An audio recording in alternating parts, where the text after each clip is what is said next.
नमस्कार दोस्तों, स्वागत है आपका हमारे चैनल मोटिवेशनल स्टोरी में। दोस्तों, बहुत समय पहले की बात है। एक सर्वगुण संपन्न राज्य था जहां की प्रजा खुशहाल और सुखी थी।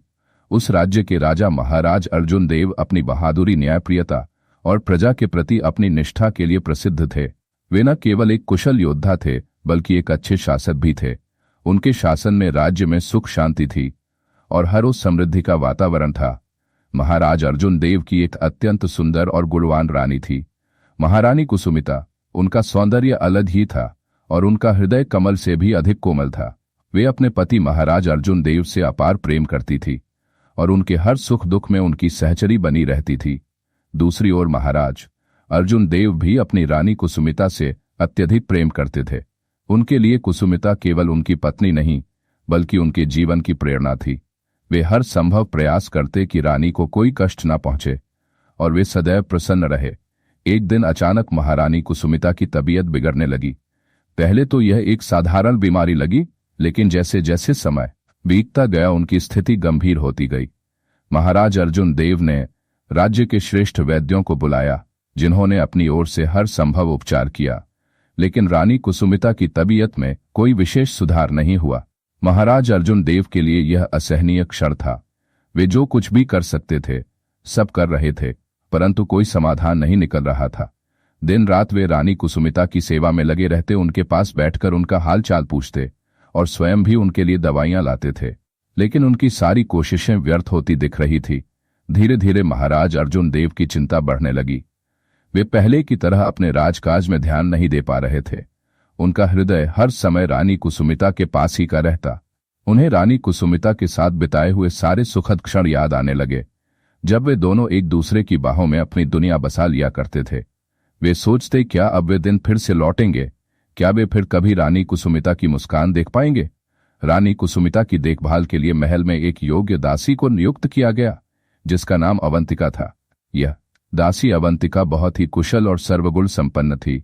वह दिन रात रानी कुसुमिता की सेवा में लगी रहती, उनकी हर जरूरत का ध्यान रखती और उनके आराम का पूरा प्रबंध करती।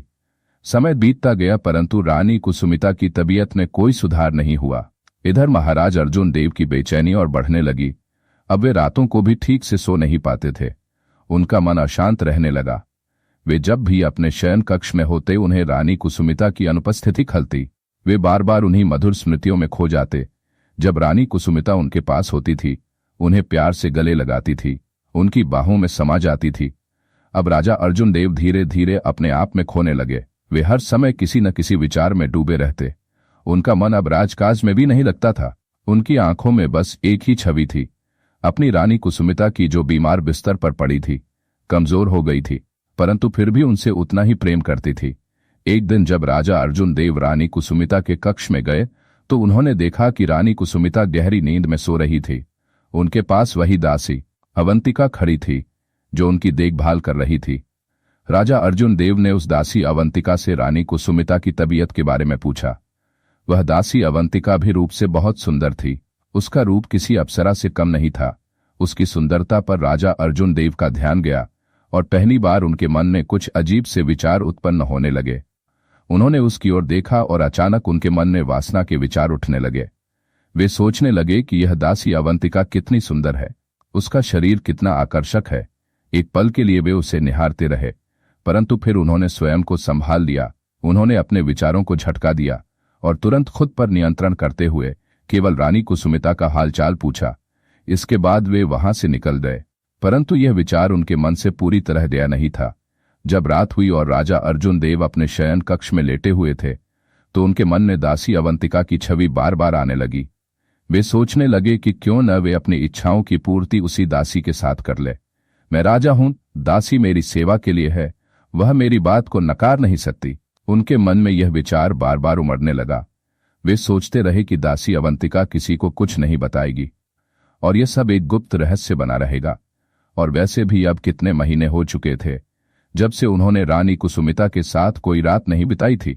विचारों में खोए खोए राजा अर्जुन देव ने अगले दिन निर्णय लिया कि वे दासी अवंतिका को बुलाएंगे और उससे अपनी इच्छाएं पूरी करने को कहेंगे। अगले दिन राजा अर्जुन देव फिर से रानी कुसुमिता के कक्ष में गए। रानी कुसुमिता अब जाग रही थी। उन्होंने रानी का हालचाल पूछा और फिर धीरे से पूछा, वह दासी अवंतिका कहाँ है? रानी कुसुमिता ने जवाब दिया, वह अभी बाहर गई है। राजा अर्जुन देव ने सिर हिलाया और कहा, अच्छा तुम आराम करो, मुझे कुछ कार्य करने हैं। इसके बाद वे महल से बाहर आ गए और दासी अवंतिका को ढूंढने लगे। वे उसे महल के हर कोने में खोजने लगे, कभी बगीचे में, कभी रसोई में, लेकिन वह कहीं नहीं मिली। आखिरकार राजा अर्जुन देव मायूस होकर महल के बगीचे में एक आम के पेड़ के नीचे बैठ गए। वे सोचने लगे, आखिर दासी अवंतिका गई तो कहाँ गई? तभी अचानक उन्हें पीछे से एक मधुर आवाज सुनाई दी, महाराज मैं यहां हूं। राजा अर्जुन देव ने चौंक कर पीछे देखा, वहां वही दासी अवंतिका खड़ी थी। उस दिन अवंतिका और भी अधिक सुंदर दिख रही थी। उसका रूप अलौकिक लग रहा था। उसके चमकते चेहरे को देखकर राजा अर्जुन देव के मन में खुशी की लहर दौड़ गई। राजा अर्जुन देव ने उसे देखते हुए कहा, तुम कहाँ चली गई थी? मैं तुम्हें बहुत देर से ढूंढ रहा था। अवंतिका ने सिर झुकाकर उत्तर दिया, महाराज मैं महारानी जी की दवाई लेने गई थी। आप बताइए, आप मुझे क्यों ढूंढ रहे थे? कोई काम था? राजा अर्जुन देव ने एक हल्की मुस्कान के साथ कहा, हाँ काम तो है तुमसे। अवंतिका बोली, बोलिए महाराज, मैं आपकी सेवा में हाजिर हूं। राजा अर्जुन देव उसकी यह बात सुनकर और भी अधिक प्रसन्न हो गए।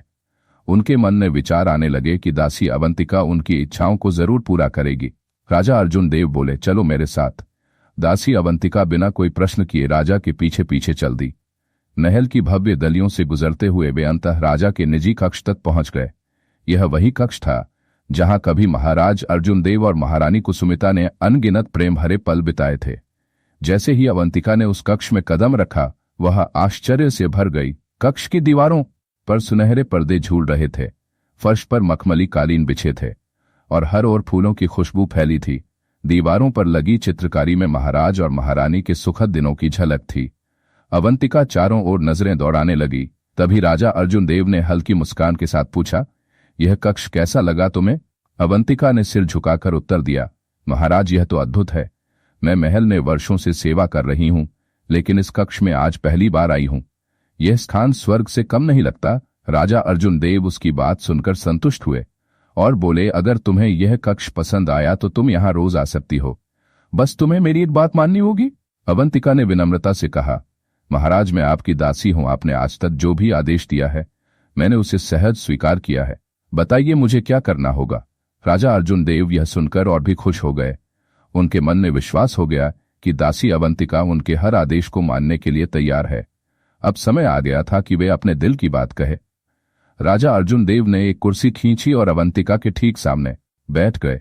उन्होंने अपने चेहरे पर गहरी गंभीरता ओढ़ी और धीरे धीरे बोले, अवंतिका तुम जानती हो कि मैं अपनी रानी कुसुमिता से कितना प्रेम करता हूं, परंतु कई महीनों से वह बीमार है और मैं अकेला महसूस करने लगा हूं।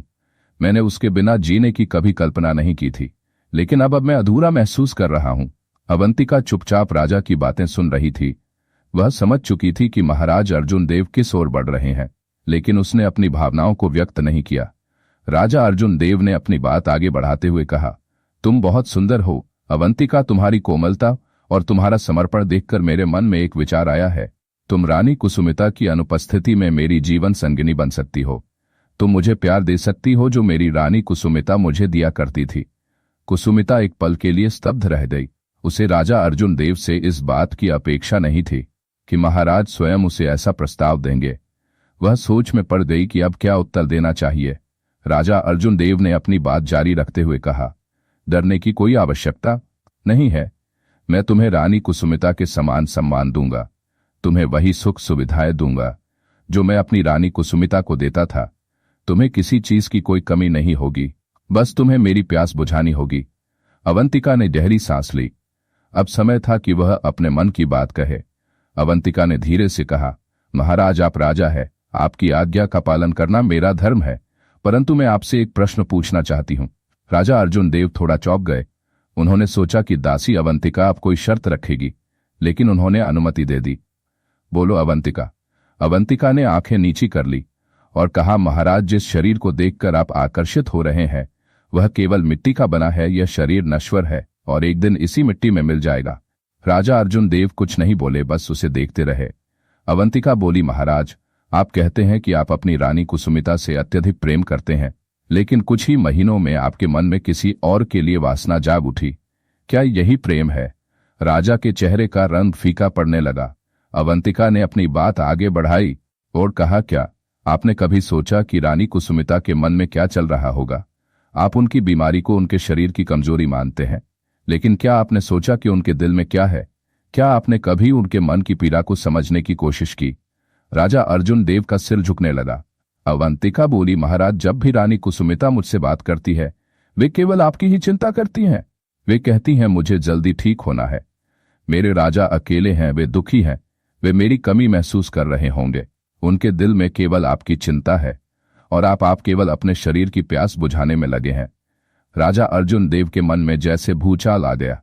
अवंतिका की आंखों में आंसू आ गए, लेकिन उसने अपनी बात जारी रखी और बोली, महाराज, अगर मैं आपकी इच्छाओं को पूरा भी कर दूं तो रानी कुसुमिता के ठीक होने के बाद क्या आप खुद को माफ कर पाएंगे? क्या आप अपनी रानी कुसुमिता के उस सच्चे प्रेम को धोखा देने के बाद चैन से जी पाएंगे? राजा अर्जुन देव ने कुछ कहने के लिए अपने होठ खोले, लेकिन शब्द नहीं निकले। अवंतिका ने एक कदम आगे बढ़ाते हुए कहा, अगर आप अपने प्रेम को केवल कुछ पलों की वासना में कुचलने के लिए तैयार हैं तो यह लीजिए, मैं आपके सामने हूं। आप मेरे साथ जो चाहे कर सकते हैं, लेकिन पहले अपने हृदय में झांक कर देखिए कि क्या आप यह कर पाएंगे। अवंतिका की बातें सुनकर राजा अर्जुन देव का पूरा शरीर कांपने लगा। उनके भीतर एक अजीब सा तूफान उमड़ आया। उन्होंने सोचा, क्या सचमुच मैं इतना गिर गया था कि मैं अपनी रानी कुसुमिता के प्रेम को एक दासी अवंतिका के साथ बर्बाद करने चला था? उनकी आंखों में आंसू आ गए। उन्होंने तुरंत अवंतिका के आगे हाथ जोड़ दिए और कहा, अवंतिका, तुमने मेरी आंख खोल दी। मैं शर्मिंदा हूं कि मैंने अपनी रानी कुसुमिता के प्रेम को इतनी आसानी से भूलने की कोशिश की। मैं तुम्हारा हृदय से धन्यवाद करता हूं कि तुमने मुझे यह गलती करने से पहले ही रोक लिया। राजा अर्जुन देव ने तुरंत निर्णय लिया कि अब वे स्वयं महारानी कुसुमिता की सेवा करेंगे। अगले ही दिन से उन्होंने अपना पूरा समय उनकी रानी कुसुमिता की देखभाल में लगा दिया। वे उनके पास बैठते, उन्हें प्रेम पूर्वक सहारा देते, उनकी हर जरूरत का ध्यान रखते। धीरे धीरे रानी कुसुमिता की तबीयत में सुधार होने लगा। उनका चेहरा फिर से चमकने लगा। एक दिन जब रानी कुसुमिता, ताकत तुम्हें रोक नहीं सकती। विक्रम सोच में पड़ गया। क्या यह सच था? सुबह हुई। विक्रम ने किताब के पहले नियम को अपनाने की ठानी। उसने खुद से कहा, मैं सफल हो सकता हूं। लेकिन जैसे ही वह बाहर निकला, कर्जदार फिर सामने आ गए। पैसे कब देगा विक्रम? एक आदमी गरजा। पहले तो विक्रम डर गया, लेकिन फिर उसने सोच बदली। उसने सीधे आंखों में देखा और कहा, मुझे थोड़ा वक्त दो, मैं जल्दी ही तुम्हारा पैसा लौटा दूंगा।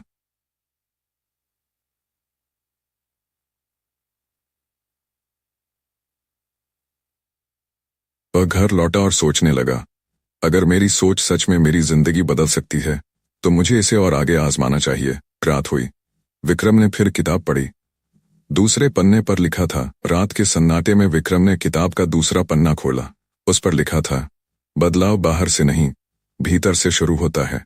अगर तुम खुद को बदलोगे तो दुनिया भी तुम्हारे लिए बदल जाएगी। विक्रम गहराई से सोचने लगा। वह हमेशा हालात को कोसता था, पर कभी खुद को बदलने की कोशिश नहीं की थी। क्या सच में उसकी सोच ही उसकी सबसे बड़ी रुकावट थी? तभी दरवाजे पर दस्तक। उसे भुलाने की भूल की, लेकिन दासी अवंतिका की बुद्धिमत्ता और निष्ठा ने उन्हें सही राह दिखाई।